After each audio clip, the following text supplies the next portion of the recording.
Hello everyone, and welcome to the webinar, The Future of Farmers Markets, Building Collaborative Practices, hosted by University of Illinois Extension and the Illinois Farmers Market Association. My name is Lori George, and I am an educator at the University of Illinois Extension, and I will be your host for today. We appreciate you joining us, and we'll do our best to begin and end within the space of your lunch hour.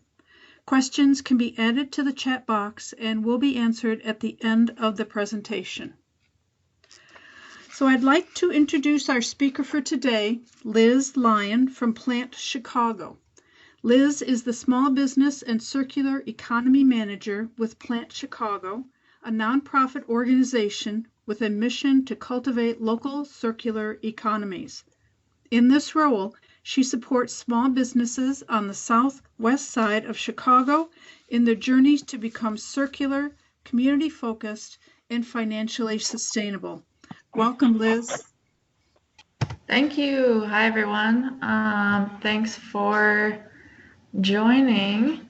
I think this is a topic of building collaborative practices within farmers markets and the local food movement is always important and has been, but especially with recent events and a lot of farmers markets and restaurants having to close or offer different options because of this COVID-19. So I don't think we can talk about this topic today without just discussing that briefly, and some of what I'm going to talk about we'll touch on that.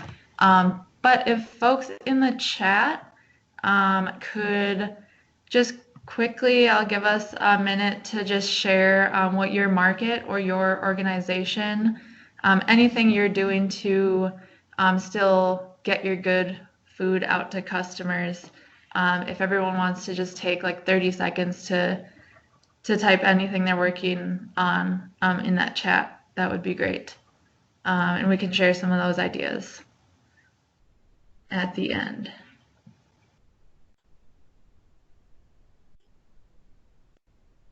So I'll just give folks a few seconds to do that. I think that's a good question because we do have a lot of farmers market managers that are not sure whether they should be opening or closing and what to expect. So this is a good question. Yes, and I'm also happy to share some of the language that the Chicago Farmers Market Group, I'm going to discuss a little bit later on the messaging that we're sharing. Okay, so we have one person whose farmers market doesn't start until mid to late May. So yeah, I guess at this point, we're just discussing, or it would just be affecting any markets that are indoors.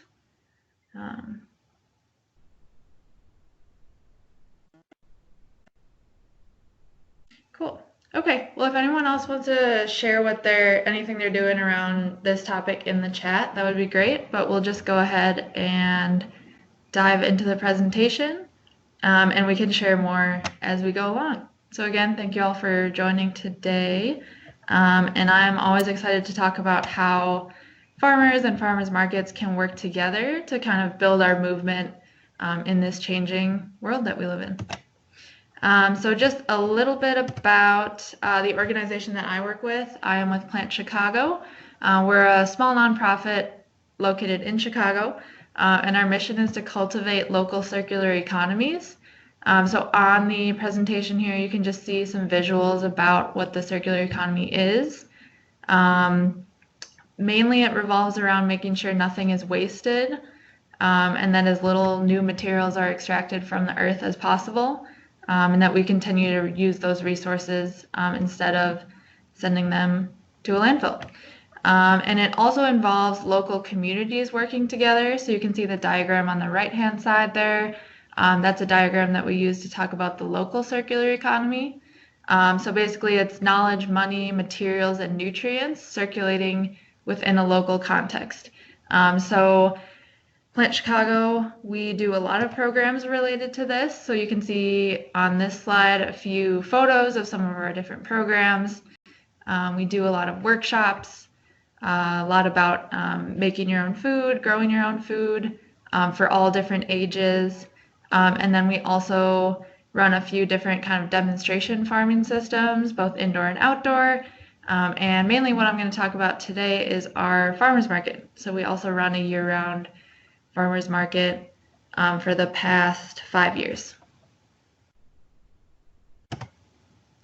And yeah, like I said, I think that local circular economy diagram that I showed, farmers markets are really a great place to kind of live and demonstrate circular economy principles.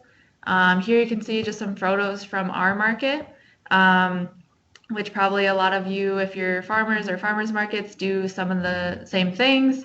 Obviously, we have vendors who are selling local produce.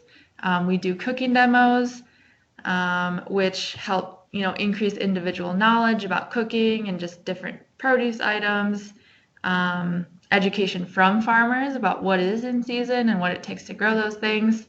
Also, things like cooking demos or just shopping with vendors helps to build local social capital, which is huge in the circular economy. So just getting people meeting their neighbors, talking about how to build that healthy food system. And then another thing we do that you can see in the pictures on the bottom here that might be a little bit different from other markets is we have this interactive waste station where we collect composting, recycling, and landfill waste, which is always staffed with volunteers, and it has scale reading. So as people are putting in their materials, they can see how much compost and recycling we're diverting from a landfill. So just to give that example of how farmers markets can be a really good platform to educate and engage customers about things from just local food to things like waste, things like cooking. So just kind of demonstrating what a lot of you already know, which is that farmers markets are great to educate and engage people and get people excited about and actually visually seeing a lot of those principles in action.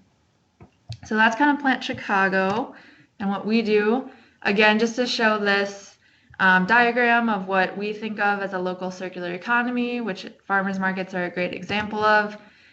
This might be a little hard to see on your screens, but the point basically is that farmers markets involve a lot of different actors, mostly at a local level. So I feel like we've probably all met people who are like, what do you mean you have, a bunch of volunteers or a full-time person running a farmer's market? Don't farmers just show up and the shoppers just show up and everything's all great? But in this diagram, which was from some research that we did in 2018 to kind of map the farmer's market ecosystem in Chicago, we can see that it is definitely not that simple. There are community organizations, there are funders, there are the federal nutrition programs, and all sorts of actors who make farmers markets work. So just to show that, and there are multiple kind of things being exchanged between each of those actors.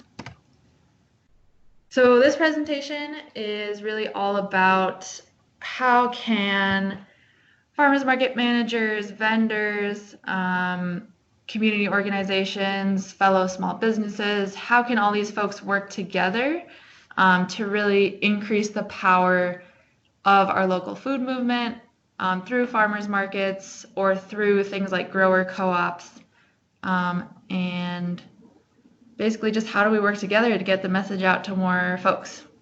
So our approach here in Chicago and with Plant Chicago with other market managers in the city, I'm going to share a little bit about a project that we're doing to build a network of market managers in our very local area of Chicago. Within that network, we're going to share resources and best practices. And then also importantly, within that network, we're going to set collective goals and hold each other accountable for those goals. So this presentation will use a collective marketing campaign as kind of an example of how we're doing that. So just a little bit of reflection for everyone who is on the call. You are welcome to type your answers in the chat box or just kind of jot them down on your own. I would love to hear about them though. So we're just going to answer 3 questions right now. So I'll give folks about a minute to think through those. The first question is, what was your most successful marketing initiative, and what made it successful? So this could be as a farmer's market or as a farmer. Second, what is your biggest struggle with marketing? And then third, what are the top 3 messages you think farmers markets need to communicate to our audiences at the moment? So if folks just want to take about a minute, if you can access the chat box, please post your answers. If not, just jot them down and reflect on your own. So I'll just give folks about a minute to do that.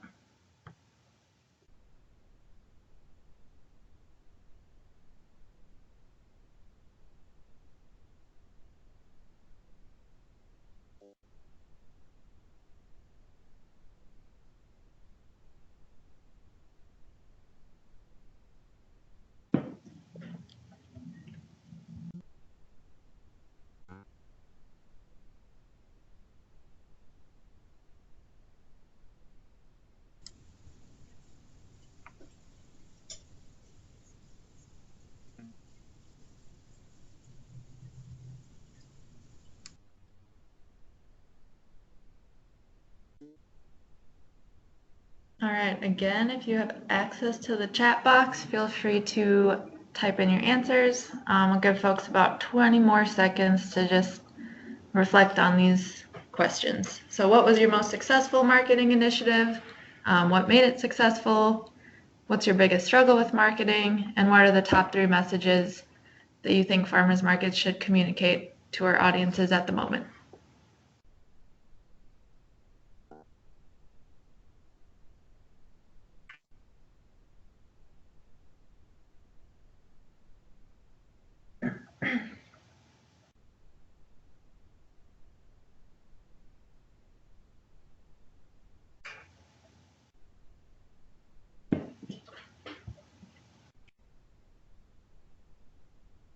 Okie doke. So hopefully you have jotted down some answers. We only have 1 almost in the chat box. So hopefully y'all are thinking about that on your own. But Janie, the one person who did type in the chat box, thank you, says we need to work together creatively to continue to support local producers. And that is related to this specific moment in time, well, always, but especially this specific moment in time, with events being postponed, canceled, restaurants being closed. So I definitely want to leave some time to talk about that at the end, but definitely. And I think that messages at this particular time can also be kind of extended to this general topic. So thank you for sharing that. Cool. So just to share a little bit about how some of this information came about, in 2018, Plant Chicago was working with a researcher from the Institute of Design, which is at the Illinois Institute of Technology here in Chicago. And he did a project about farmers markets in Chicago and how farmers market managers are focused or not focused on circular economy practices, which I explained a little bit earlier in the presentation. But basically this research consisted of us looking at research that has been done on farmers markets, especially in the Chicago area, which was not a lot. Looking at some other writings about farmers markets, but mainly we went to over a dozen farmers markets over the indoor season to just kind of see what folks were doing. We also interviewed about 8 farmers market managers within the city to learn what their concerns are, how they work with other organizations, and what they're doing, if anything, around the circular economy. So the results that I'm going to share kind of came from this research project that we did a couple of years ago. And on here you'll see it says next steps ? I will definitely talk about the next steps. But there are 4 main kind of opportunities that came out of the research. mainly through interviewing the market managers and visiting markets. Again, this research project was around specifically circular economy practices, but just seeing these results, these could be applied to any initiative a market would want to do. So the first one is education. So that market managers should have the proper infrastructure to share knowledge amongst each other and also to customers. Collaboration, so that's what we're basically here to talk about today. Market managers should organize and intentionally support one another. So I know there are a few groups in the state who are already doing this, and also groups of folks like farmers who are already doing this. But just seeing the market and local food system as more of a collaborative effort rather than a competitive effort. So Chicago might be a little different from where folks are from on this call, but in Chicago there are a lot of farmers markets. I don't know the exact number, but it's a lot. So just how can we work together to further our efforts? Facilitation was the next takeaway. So not just that people should collaborate, but that has to involve some sort of facilitation, where market managers should structure goal-oriented interactions. So that goal-oriented part is very important. I think a lot of us have probably been part of groups or meetings or task forces that we're like, hey, we should get together and meet and collaborate and educate, but there were no specific goals set, and then the group kind of fizzles out, even though it was a really good idea to start it. So having goals is very important in collaboration. And then on the final note, kind of similar, is coordination. So market managers should make sure that what they're doing actually leads to some action. So those are kind of the outcomes of the research we did. They may seem obvious to a lot of people, but with any groups getting together, we often see that some of these get ignored sometimes.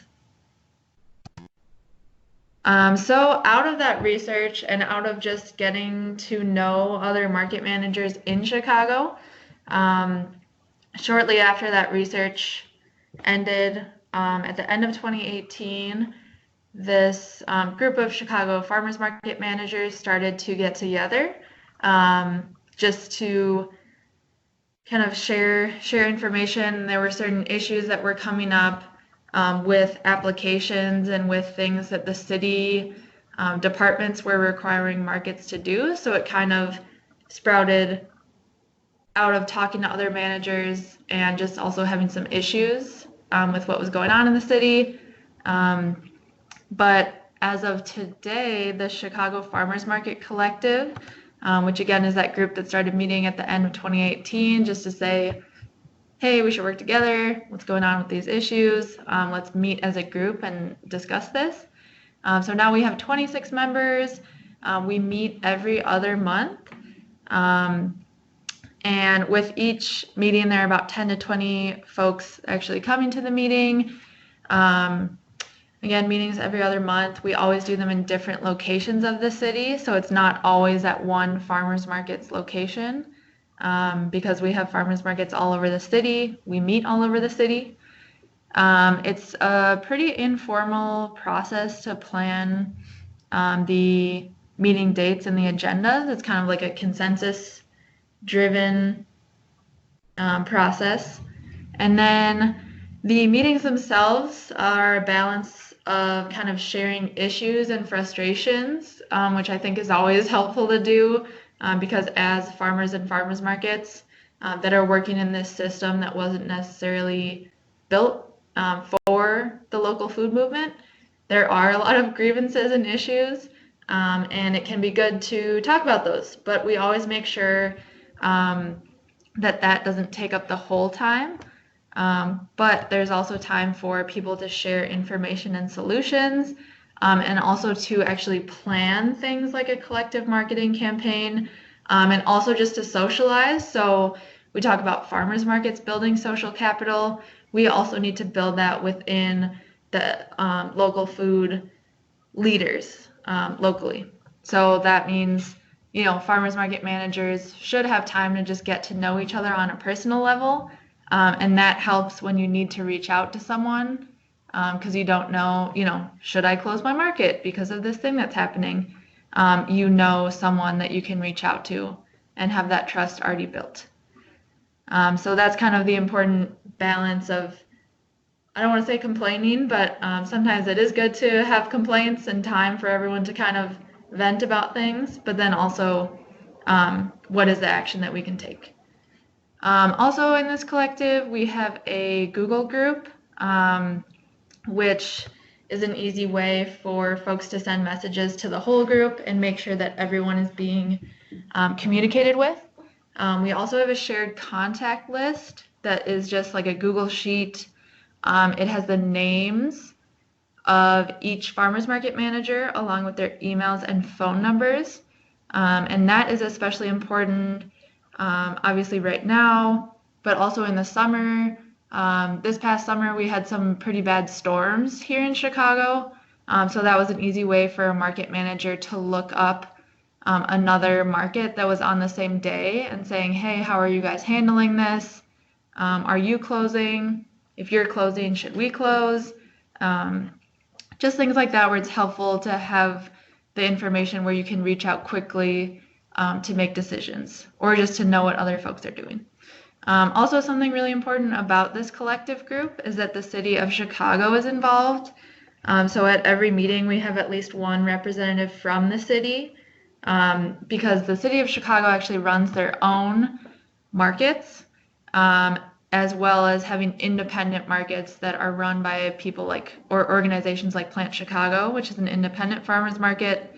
But the city still oversees, permitting and regulations for farmers markets citywide, whether it's their market or not.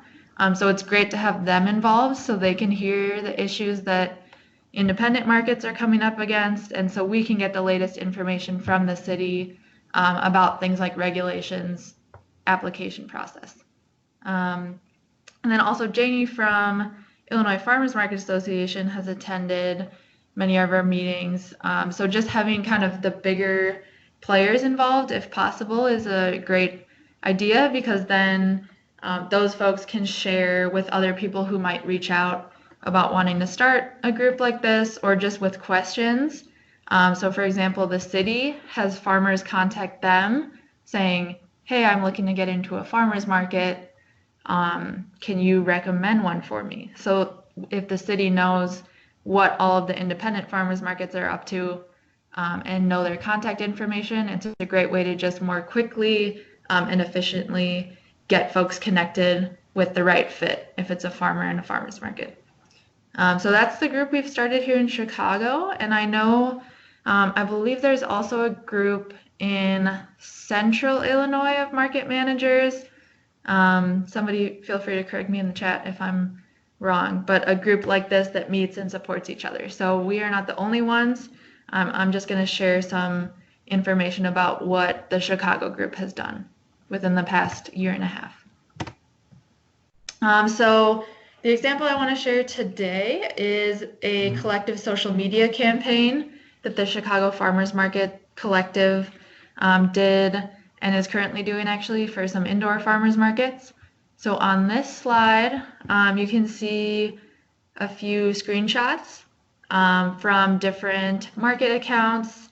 So for this latest round, I believe we had at least 8 to 10 markets participating. And here you can see just some examples of what it looks like. This is a collective campaign on Instagram. So you can see, I'll explain a little bit more, but basically one issue for a lot of markets in Chicago is that we move indoors, we're year round, but a lot of people don't think to shop at farmers markets year round. So this campaign was a monthly post to try to encourage people to support their farmers during the indoor season. So for this campaign, every market who's participating will post at the exact same day and time. We post the same base content, by which I mean we have the same basic themes and text that we use, and I'll show how we do that later. We also use the same hashtag, which is important for reasons that I'm not completely familiar with because I'm not a social media expert, but it's searchable, so you can see on the last slide, I just searched hashtag shop farmers markets and found all of these Chicago markets who are posting about this. And then I put same photo question mark, so you can see again, going back to the last slide, a couple markets did use the same photo. Some markets chose their own photo. So it's good to have a little bit of flexibility with a social media campaign like this. So just some questions that you should be asking about any collaborative effort you're doing is, first of all, who? So like I mentioned, the Chicago Farmers Market Collective is kind of a little bit more informal in how we organize. So we don't have like a president, a secretary, things like that. So these are important questions that we need to figure out, especially for a campaign that's organized like this. So who will coordinate the effort and remind markets when to post? So for that, we kind of just talked that over at our meeting and somebody volunteered to be the coordinator. Who will write the basic content?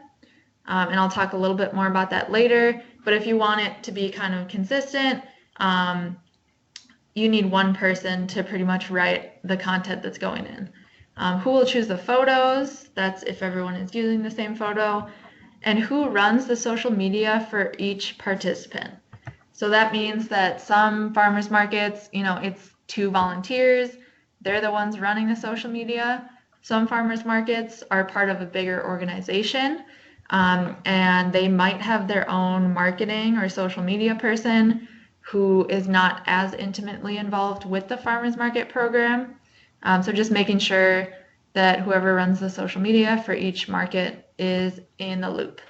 And then always leave some customization or some room for customization within the post. The what questions. So what are the main messages you want to share as a group? So that's really the first step, is that you want to decide, okay, why are we even doing this social media campaign? So for the Chicago markets right now, or in the indoor season in the last couple months, it was because sometimes attendance goes down during the indoor season. So our main messages are that, farmers still have produce and we still need to support local farmers during the season when we don't usually think that there are fresh things to eat. What specific topics should you cover to bring attention to your message? So just saying, there are still indoor markets is not maybe as compelling as picking a specific topic, like teaching about season extension or the topic of, farmers who grow microgreens. So thinking what specific topic should we cover to bring attention? What is the hashtag you want to use for this campaign? And what are the platforms that we're posting on for this campaign? So that could be Instagram, that could be Facebook, that could be Twitter, it could be people's websites. These, unlike the picture and kind of the messaging, there's not much room for customization here. So these things should definitely be consistent across people who are participating in the campaign. And then the when questions are, when will the campaign begin and end? So for the Chicago indoor social media campaign, we said we're going to start in January and we're going to go through May when most markets move outdoors. So when will the campaign begin and end? And when and how often will you post? So consider what day of the week folks are in the office when they can post, and then whether you want to post things like weekly or monthly. So again, these should be consistent across participants. Part of the point of a collective campaign is that people looking at their social media feeds will see everyone posting at the same time and on the same day and say, oh, something's going on here, I should pay attention. And then lastly, the how. how will you make sure that everyone, so for example, every farmer's market who's participating has the information that they need so that they can successfully participate in this campaign? Because coordinating 10 different organizations to post the same thing at the same time is not always going to be an easy task. So some tools that you can use to help you answer this question: how will you make sure everyone has the information they need? So this is just a screenshot of the shared Google Doc that we have for the Chicago Farmers Market Collective. So you can see up here, it's clearly labeled. This is our collaborative social media campaign. So you can see the topic for February was the economic impact. And then there's some text here that uses the hashtag shop farmers markets. So this was kind of to introduce the campaign. And then we also had some research stats with a source that said, hey, here's what it means economically for you to shop at a farmer's market. And then we don't have the photo in this post, but we link to a photo and then have all the hashtags that we should use for the campaign. And this Google Doc is able to be easily changed. So for example, we had planned a post for tomorrow, and this is no longer what we're going to post. We're actually going to post about what different Chicago farmers markets are doing in accordance with the latest COVID-19 guidelines for events. So in that post, we're going to focus on, hey, here's what's going on. Here are ways that these markets are still supporting local vendors. So this is a format just using a Google Doc that's easy to be flexible and to change things. So if I go into that Google Doc right now, this March 17th post will be changed and will be updated. And then this one that we had for taste and nutrition can just be used at a later date. So that's kind of what we use.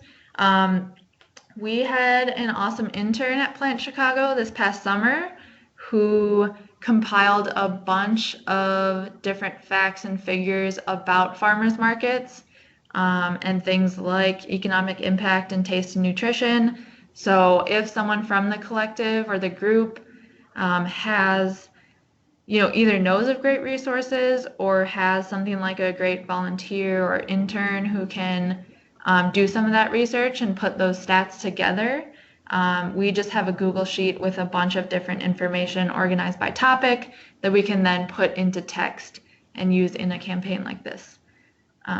So that was a really helpful thing to have. And then this is very fun, just a screenshot of an email that I sent. So just on the question of how to keep everyone kind of on task and participating at the same date and time. This is just a reminder that I sent last month when we were about to do our collective social media campaign, just saying, hey, sending a quick reminder.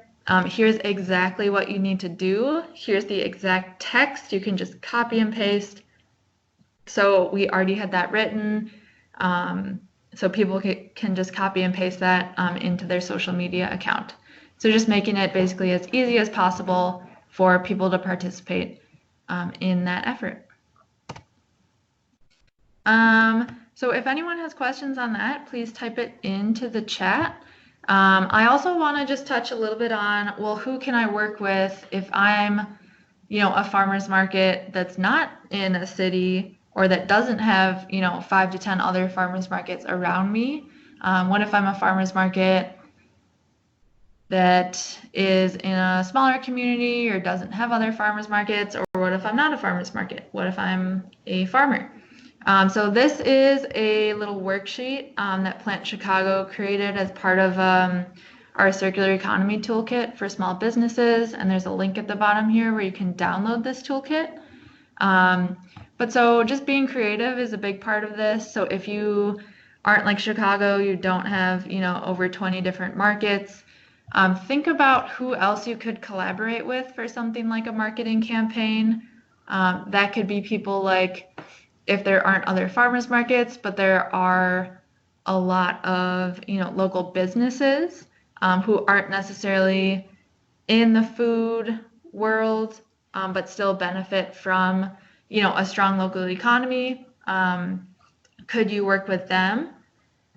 Could you as a farmer's market do a collaborative campaign with your vendors? So a lot of their vendors have their own social media accounts. Can you as a market provide them with content and things like shared photos to post so that it promotes not only their own business but also your market? And then other things like chambers of commerce, different neighborhood organizations or social service organizations. So just considering what messages other folks in your community might be trying to get out to their stakeholders and finding common ground so that you can collaborate with those people. So it doesn't necessarily need to be 10 different farmers markets. It could be, a farmers market, a restaurant, a farm, and the local chamber of commerce. Or like a farmer's market and a library. So just kind of getting creative with who your stakeholders are. Worksheets like this can be helpful to just kind of list and think through how you could potentially work with different people. This is another worksheet that's kind of similar. It's probably hard to read all this text on the slide, but just to help people list out some different groups they could potentially work with and how, if at all, you currently interact with them. If you don't, how you could interact with them and kind of find common ground to do something like a collaborative social media campaign. So that's pretty much the examples I have from what we've done in Chicago. So from just this kind of like research and realizing that a lot of Chicago market managers had never met each other. Some Chicago market managers had really strong relationships with each other and would be like texting on market days. But meanwhile, there was someone on the other side of the city who could have benefited from that information, who maybe had heard of the market manager from this other market but never met them, never had time to build up that trust. So that has really worked for us in Chicago to meet face-to-face. And that helped us be able to launch this shared social media campaign. And I will definitely say that within the past week, that like email list and Google group that we have has been really helpful because, usually as a market manager, I would definitely be very worried, very concerned about, are we going to close the market? If so, how do we message that? And it's been super helpful to have a whole group of over 20 people who can all share that information. So I just wanted to put that out there, that it's not just for things like, posting together on social media, but it's can be really helpful when, sudden issues like this kind of come up, to already have that trust built. So I think it's just a good practice anyway to always be building community, but this time is kind of showing us how important that is. So lastly, before we get to any questions, which I don't see any yet, but I just want to share some different tools and resources that can be helpful for folks to look at to build that collaborative and collective power. So one is, might seem obvious again, but one of the biggest resources is just your local community. So I just listed a few different things here. So your local elected officials, going to community meetings if you're able to do that, different social service agencies, your vendors, and fellow small business owners. So I kind of touched on all of these already. But just the more connected you can be, especially in face-to-face relationships, the easier it's going to be to solve issues and do collective marketing if those opportunities do come up. Here are a few, so I think this presentation will be maybe shared, so you'll get these links. But so I talked about the intern that Plant Chicago was lucky to have that did a lot of research and put together a lot of those statistics and facts we could use in our social media campaign. These are a lot of the resources that she pulled from. So if folks want to check those out, I definitely recommend those for just kind of what little research there is on farmers markets. These are a lot of the folks who have that research in a format that's easy to search and share with other people. And then just for social media, talking about this specific campaign I discussed, just some tools for that. So the collective social media campaign that Chicago managers did was mainly through Instagram. If you're using another platform, it might be a little bit different. But one free tool that Plant Chicago uses is called Buffer. And that is, again, a free tool that you can use to actually schedule Instagram posts for a certain date and time. So for example, we came up with this collective campaign in January, and instead of waiting for the day before, February 10th when we were supposed to post, immediately in January, once we had all of the text and knew which photo, we just created that post, and then it automatically posted, on the date and time that it was set to go out.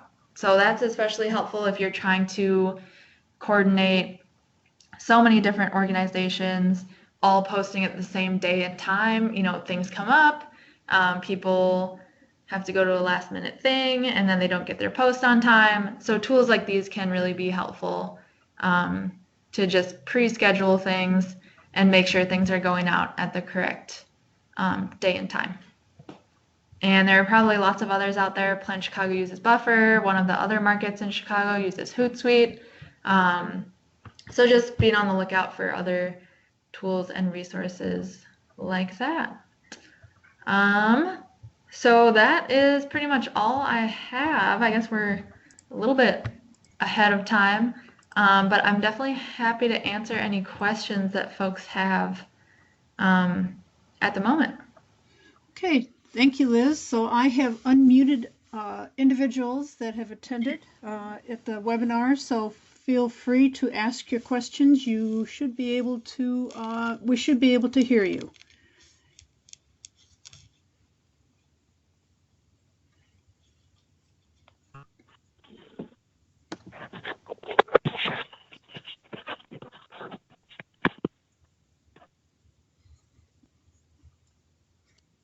Okay.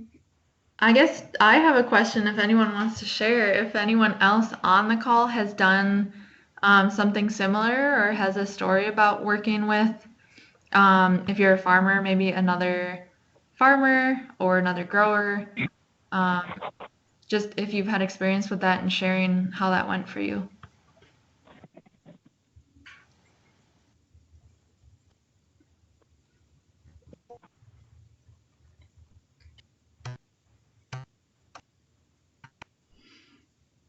Maybe no one. I guess not. Maybe Lori. Yes. Lori, this is Carmen Holmes in Harvey. How are you? Good. How are you? And thanks, Liz, for this presentation. It's really good. I'm trying to look at developing a small urban farm in the South Cook area, and there are quite a few of us who have actually tried to do a little bit of a collaboration over the years. There are 13 cities in the township: Hazel Crest, South Holland, Homewood, Harvey, Phoenix. We're not in that same mode, and I'm just trying to think of what would probably be the best method in terms of trying to pull together these individuals. Each one of the townships usually will have a little bit of something, but I'm not quite sure how they get all of their farmers, because we are in farm area, to kind of pull together and maybe support one another in these, because the markets are very, very small. You may get 2 to 6 vendors, that will come out and have 4 to 5 different products that they're offering, but not all of it is produce.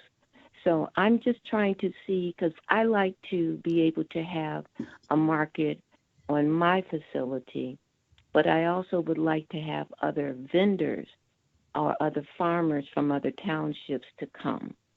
I'm just kind of spinning here trying to figure out what is probably going to be the best approach.